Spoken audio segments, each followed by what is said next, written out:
बिस्मिल्लाहिर्रहमानिर्रहीम अस्सलाम वालेकुम। मैं मोहम्मद वाशिद और अपने YouTube channel village life style secret उम्मीद करना तुम सारे खैर खैरियत दसो। असा मंदिर गए सा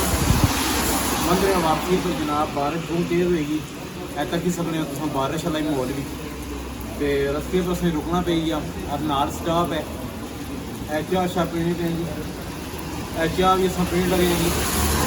अस आखिया रुकी कि बारिश बहुत तेज़ है तो घर पहुँचने तक जोड़ा है ना जी सिजी अस सारे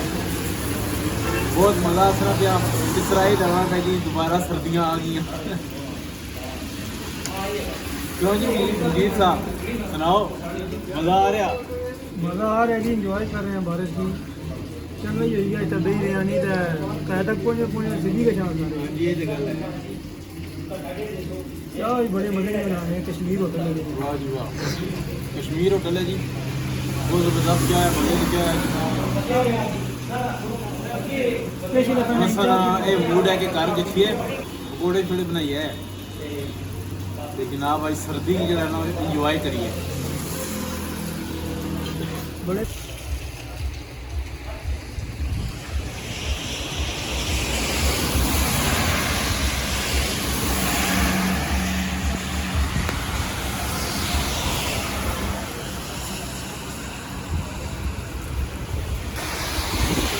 सारी वीडियो की लाइक करो चैनल की सब्सक्राइब करो बेल आइकन बटन जरूर प्रेस करो ताकि नोटिफिकेशन वीडियो मिल सके। मोहम्मद वाज शरीफ जनाब अस्सलाम वालेकुम।